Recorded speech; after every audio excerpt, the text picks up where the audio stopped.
All right. Hello, guys.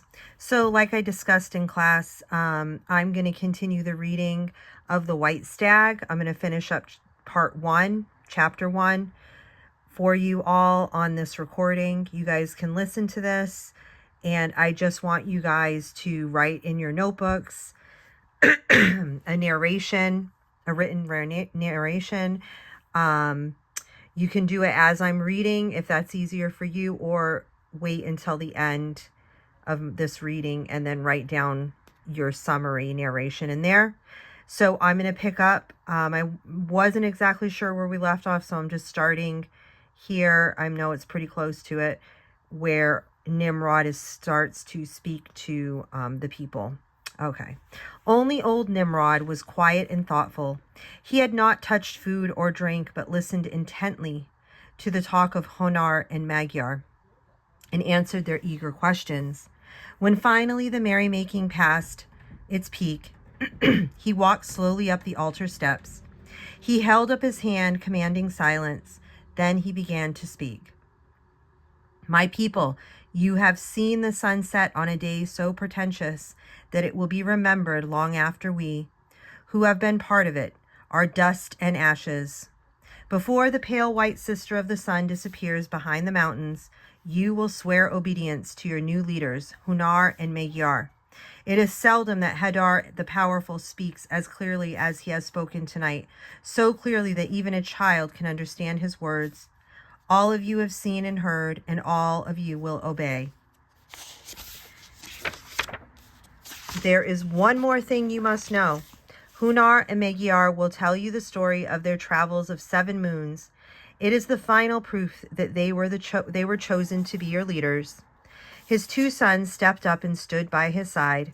They were very tall and powerful, but old Nimrod towered over them as a majestic old oak towers over young saplings.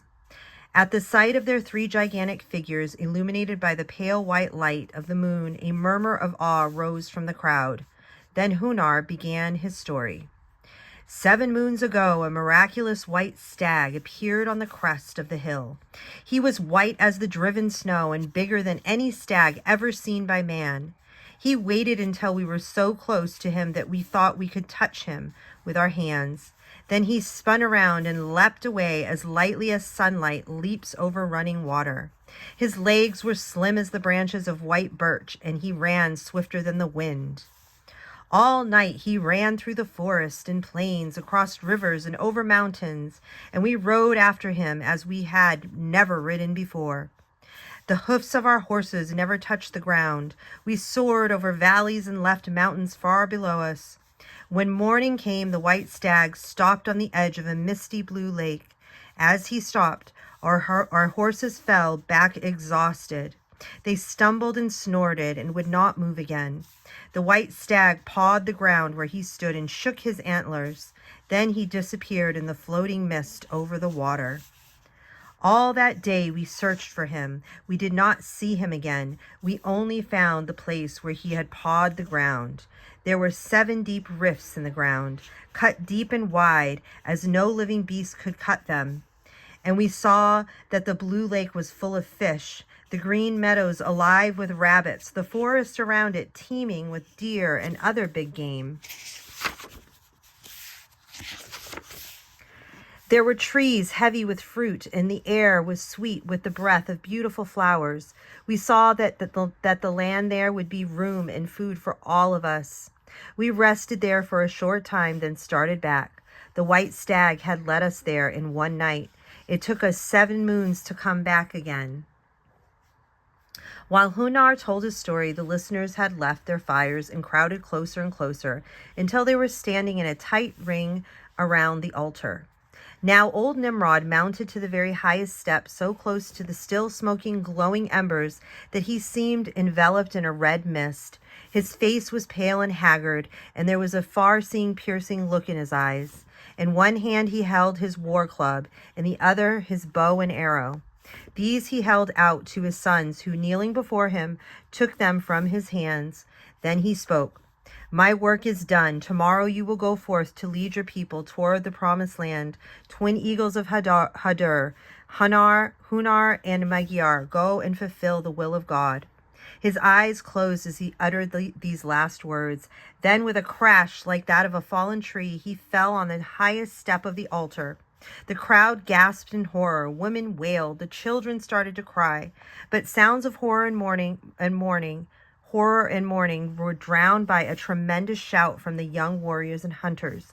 Long live Hunar and Magyar, twin eagles of Hadur. The two brothers remained kneeling by their dead father's side for long minutes. Then they arose. Magyar turned to the tribe. Light the torches of the dead, he commanded. One by one, the warriors stepped to the dying embers in light pitch-coated torches. Soon there were hundreds of them burning around the altar. The whole valley seemed aflame once more, and black smoke coiled upward, blotting out the sky. Hunar and Magyar, each with a burning torch, stood by the body of Nimrod. Hunar then lifted his voice. Light up the world, my torch. Shine brighter, O moon, stars, and sun. Hold awake over Nimrod, mighty hunter before the Lord. Shed bitter tears, O clouds, soil, trees, and grass. Shed bitter tears for Nimrod, mighty hunter before the Lord. But bow your heads, all you living, bow your heads to Nimrod, mighty hunter before the Lord. Then cheer and dance and rejoice, all you living. Shine brighter, moon, stars, and sun. Cry tears of joy, clouds, soil, trees, and grass. For now he is soaring over the happy meadows. For he is not taking shame but glory to lay before Hadur, the powerful God. Everyone repeated, he is taking not shame but glory to lay before Hadur, the powerful God. Now Hunar and Magyar fastened their torches to the altar stones. All others were extinguished.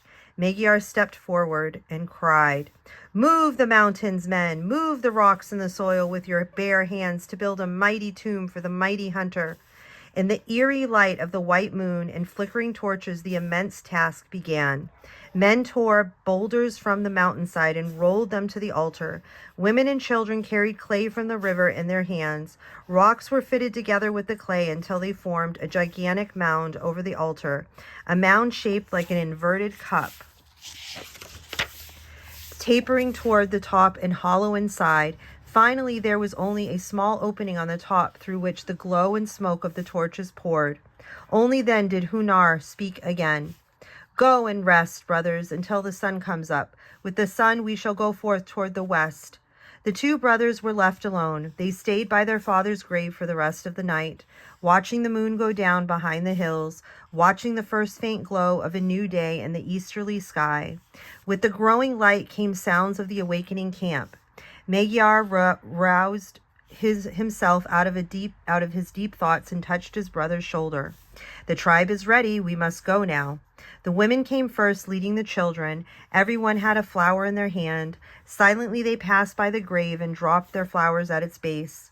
The men came next, leading their horses. Everyone stopped to place a gift on the grave, an arrow, a wooden cup, a leather pouch, a favorite club. All passed, and slowly the caravan began to move westward, following the now blackened path of fire. Hunar then shouldered a big square rock and walked slowly, laboriously to the top of the mound. Magyar followed. They rolled the rock over the opening, sealing it. Then they lifted their hunting bugles to their lips.